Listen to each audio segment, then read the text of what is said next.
Ben, thanks for coming today and talking to us. Really interested to hear your views on the technology and smart buildings today. I've heard a lot from you in the past and I'd like you to share it with the rest of us today.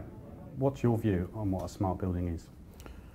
My view on a smart building is probably to start that smart building is one of those massively overused terms. It means something different to everyone. So I think for me, it's not about putting a bunch of intelligent systems into a building with the bricks and mortar and suddenly it just becomes a smart building, especially when those systems don't talk to each other. I think my view of a smart building is that it's where the building is intelligent, it's aware of its inhabitants, it's aware of what the needs are of the people in the building, it adapts to them, and the workplaces evolve depending on the time of day, the needs of the group that are currently inhabiting a space, or even that the systems are capable of making decisions without us realising. So the ability to walk into a meeting room and have it just start the meeting for you as the host arrives, or to realise that there are patterns and trends in how people use spaces and automatically adapt things like air conditioning and lighting and so on.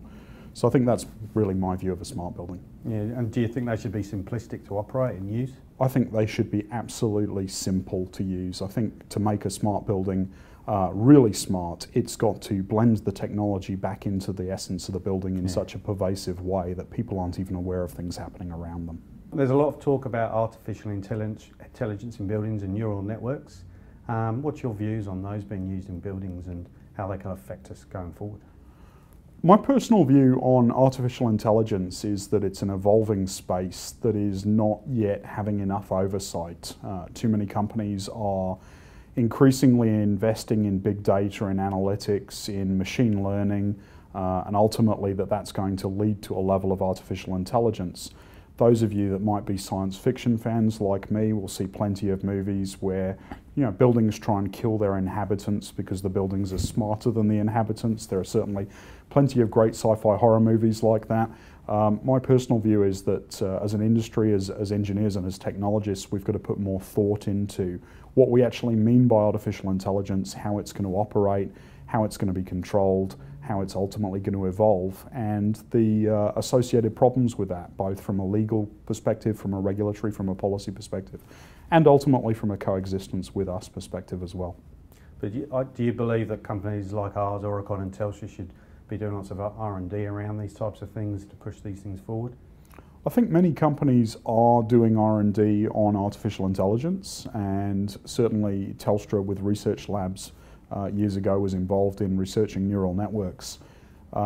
It's certainly an interesting technology, perhaps more in the application of helping people with disabilities or helping people with illnesses and sickness and so on. I'm probably less interested in it from a pure smart building perspective and more interested in the human benefits. Yeah, so get the basics organised first in smart buildings and then let that come later as technology progresses? We've got a long way to go with smart buildings. Today the concept is that you put together a bunch of technologies, you put in smart lighting systems, you put in smart thermostats, you put in occupancy sensors, you've got building management systems and so on, and somehow they're miraculously going to come together and deliver us a great outcome.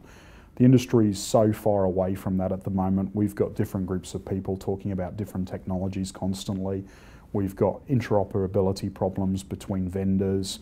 We've got even fundamentals like the basics of a landlord set of requirements for the building and a tenant set of requirements for the building, with very big differences in outcome, very big differences in desire and success factors. And I think a lot of work's got to be done to bring those together before we can even get to the point where we genuinely have a smart building that is acceptable to both the landlord and the tenant.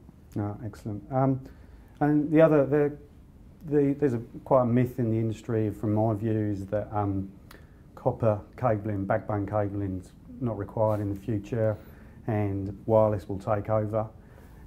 What's your comments or views on that, and will we have copper in the future from your perspective, or will we not? Yeah, it's an interesting question. I constantly get asked, we're building a new building, we don't need networks, right? We don't need structured wiring, everything's going to be wireless. And I think people even ask that question as they're renovating homes. They say, hey, we've got Wi-Fi, we've got wireless media, so surely we don't need to spend a fortune on structured wiring anymore. My view is that underpinning any kind of wireless network, be it mobile, be it in-building Wi-Fi, there are obviously significant technical hurdles to deliver the capacity the Wi-Fi needs, and ultimately that's underpinned by structured wiring.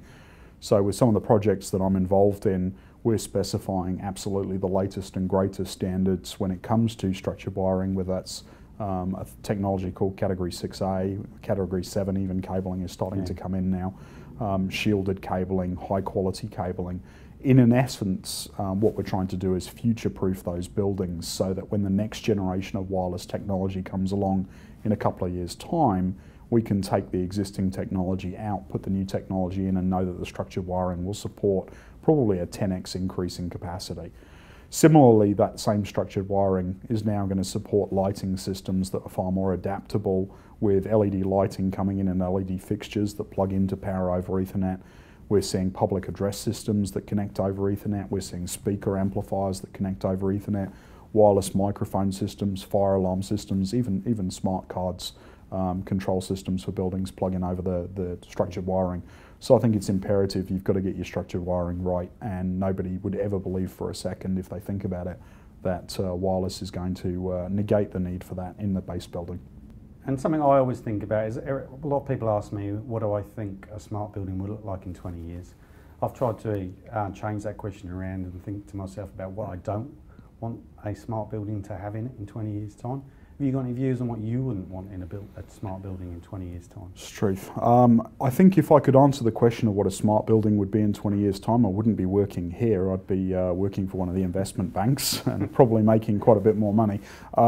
Look, I think the technology is evolving reasonably fast at the moment. I think people's work styles ultimately are going to change fairly dramatically over the next 20 years. We're seeing a steady increase of remote working. We're seeing much more capacity, much more mobile connectivity arranging for people to work wherever they choose to work. So quite often people now can choose to work in a cafe, work from home, work on a customer site, client site, and have the same kind of experiences they have as when they're in the office, connected to enterprise systems, connected to messaging, connected to video conferencing.